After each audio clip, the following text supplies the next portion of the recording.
No problem. You don't want to sit down? Excuse me. Please. Thank Okay. you. Much appreciated.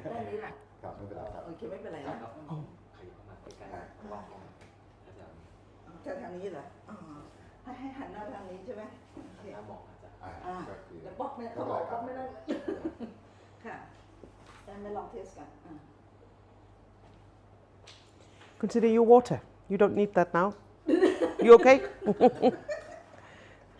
I'm so excited more than you I've done this before. Don't worry. if it's in Thai it's okay but if it's in English No, no. You'll do fine. okay At least it's not live TV. no It can be edited. yeah, they will kind of you cut it they will insert some pictures Good. why when you mention of something Okay. you insert pictures you're not only focusing on your face yeah Okay. โอเคครับ so shall we begin with the first question Yes. yeah so based on your experience in working with the ILO and also in other countries I think we are interested to learn from you how the CRM system have been kind of promoted what are their roles and how the based on your experience how this kind of CRM system can mitigate the worst form of child labors not only in one particular countries but as we understand these kind of cross-bordering issues Mhm. so will you please kind of Okay. Well, I think the most important thing about a child labour monitoring system is that it's a local and a national initiative to take action to eliminate hazardous child labour. And it's based on the principle of gathering solid evidence where the children are, either in the workplaces or in the communities or in both places, and using that action to provide services to children. So it's not just a data collection system, it's actually an organizing principle for action, if you like. Okay? So the idea is that monitors, they can be community monitors, they can be workplace monitors, can find information about children who are doing work that they should not be doing. Then they can refer the child for services, appropriate services, education services. They can contact the Labour Inspectorate to come in and do an inspection of the workplace. They can contact the police if that's necessary. They can provide referral to health services, to psychosocial support, etc., etc. Now, child labour monitoring systems, of course, have to be tailored to the environments where they operate. So they look different in different countries, but the common feature of a child labour monitoring system is always this combination of gathering evidence and taking action to support every child who's identified and who needs support. Are there any kind of good practices in other countries that CRM system has been used kind of effectively in mitigating the child labor problems? Mhm. I think one of the things that is very important to bear in mind is that a child labour monitoring system is quite a large undertaking. It requires reliable identification of the children where the children are. It requires a data collection and analysis system, and it requires setting up a structure for referral. So in the cases where we've seen child labour monitoring systems working is where they're tied to existing structures. If there is already, for example, child protection committees on the ground in communities and at local government level, then tying the child labour monitoring system with that child protection referral network is a viable method. What we've also seen is that the cases where child protection systems are beginning to work are very often in places where the communities play a very active role, because community members know what their issues are. They know where the children are. They know their children's family situation. They know how old they are. They know where they work. They know if they go to school. And they're non-threatening. They can reach out to family members of child labourers in a non-threatening way. It's very different from sending in the police or even the Labour Inspectorate. So therefore, having monitors, having local child labour committees monitoring the situation within their own community is a really strong tool. It takes training, of course.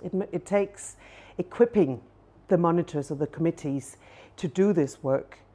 And it takes follow-up and support to them so that they are able to move around, they're able to approach families and so on. And it takes transparency. Communities must know what they do.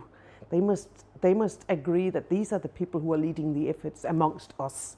Very often, local community child labour committees who do monitoring would consist of people who are in good standing in the communities, people who are respected. You know, teachers who are working with the children already, doctors, local community leaders, religious leaders, etc., etc. And this is really probably the most crucial part of a child labour monitoring system, because these are the people who are at the base of the collection of information and also of taking action to support children. Yeah, that's the very first question. Okay. Yeah.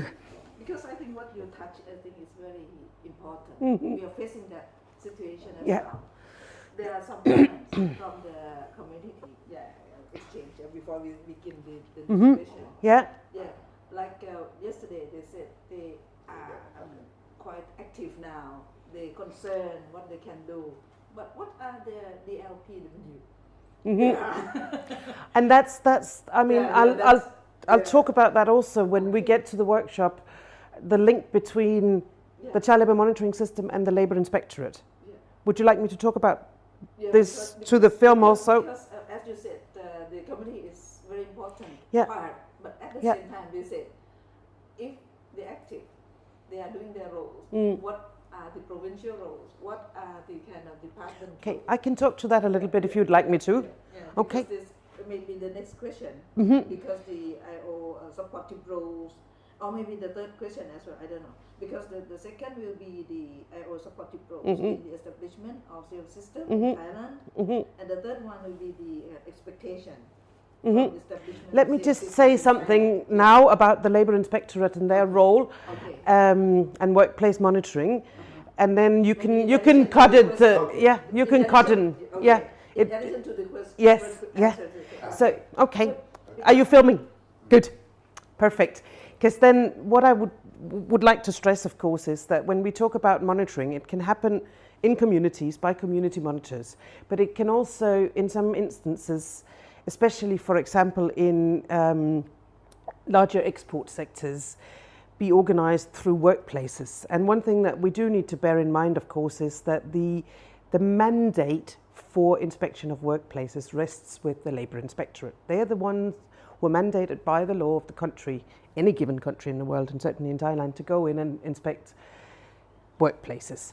So community monitors do not have the formal authority to go and inspect a workplace. So it's very important that there is a very clear link between Are quite active now. They concern what they can do. But what are the LPW? Yeah. And that's I mean, Yeah, I'll talk about that also when we Okay. get to the workshop, the link between Yeah. the child labour monitoring system and the Labour Inspectorate. Yeah. Would you like me to talk about? Yeah, This because to the film also? as you said, the community is very important Yeah. part. But at the same time, they said if they're active, they are doing their roles. What are the provincial roles? What are the kind of department roles? I can talk to that a little bit if you'd like me to. Yeah, because this may be the next question. Because the IO supportive roles, or maybe the third question as well, I don't know. Because the second will be the IO supportive roles in the establishment. Thing Yeah. now about the Labour Inspectorate and their Okay. role Okay. and workplace monitoring, and then you Maybe in can addition to cut the it. question- Okay. Yeah, you In can cut addition, it. okay. Yeah. In addition to the first Yes. answer to the question. So, okay. Good. Are you filming? Good. Okay. Perfect. Because then what I would like to stress, of course, is that when we talk about monitoring, it can happen in communities by community monitors, but it can also, in some instances, especially, for example, in larger export sectors, be organised through workplaces. And one thing that we do need to bear in mind, of course, is that the mandate for inspection of workplaces rests with the Labour Inspectorate. They are the ones who are mandated by the law of the country, any given country in the world, and certainly in Thailand, to go in and inspect workplaces. So community monitors do not have the formal authority to go and inspect a workplace. So it's very important that there is a very clear link between community monitors and the government system. The community monitors must be able to alert the Labour Inspectorate so that they can come in and do labour inspection when that is required. Also, the community monitors, the community groups that actually identify the children must have very strong links with the local government service providers, with schools and departments of education, with departments of health and clinics. It's really rather critical that there is a functional referral system. In some countries, a local government child protection or child labour or child welfare committee will be established. This is a multidisciplinary committee that is tasked with reviewing cases. So when a monitor finds a case of child labour in a country, they can take that case to the multidisciplinary committee for review, and then the course of action can be determined. This is a heavy workload. This is a lot of work. It's because in some countries we're talking about numerous cases. So it's very important that this becomes institutionalized as part of the role and mandate of local government service providers. It's also very important that it is cross-sectoral, all types and kinds of services and various different kinds of service providers, not just the local government. The government has prime responsibility, but the government can't solve the problem on its own. It needs the assistance of NGOs, of faith-based organisations and of the community groups to actually deal with this issue. Okay. Okay. Because every department, related department, they when we find a case, it illustrates that if people put their mind to doing this, it's not a pipe dream. It's complicated and it's complex, and it's definitely something that takes time to establish. But it can be done. If it can be done in Afghanistan, it can be done anywhere in the world. Is my, that would be my point of view in this. Yeah. But it was so interesting because then I came back a year later to Jalalabad and I went into the local government office to meet with the welfare officer there, and he says, well, welcome back, and I would really like you to come and meet this boy. And I say, okay, fine. And so what he wanted to do was actually to demonstrate to me that this system that I had been there looking at last year was still working. It was a horrid case of a boy who had been. I think depending on what you want to illustrate in the book, I think you should use Thai pictures. Yeah, Thai pictures. Yeah. But I think it would be nice to illustrate about the ILO, roles and also the expectation from the museum system in Thailand. So the ILO, of course, has in its mandate to support member states to fight child labour, and one of the things that we do, of course, is to support the establishment and piloting of child labour monitoring systems in various countries. And here in Thailand, our role has very much been in terms of supporting KKU to explore and pilot a child labour monitoring system for Thailand. And we do that, of course, by providing very limited funding for it and then providing technical advisory services.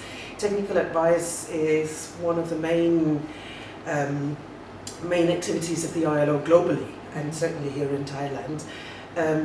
We generally collect a body of evidence on activities that we are supporting around the world, and therefore what we can do with our partners is provide access to that body of evidence and hopefully feed that evidence into the design, the piloting, the revisions and the establishment of systems in a given country. What we expect for now, of course, is that we get a solid pilot system in place so that there is something to build upon. Eventually, our expectation, of course, is that Thailand will establish a child labour monitoring system linked to an existing system in the country. A system that can respond to child labour as it occurs and can deal with the issue where the children are and can provide relevant support to children and their families. This is a national responsibility, of course. ILO cannot run a child labour monitoring system, but ILO can support Thailand and other countries around the world to establish its national child labour monitoring system. Okay. Okay. Yeah, That will be the answer for the department as well. Expectation from the department.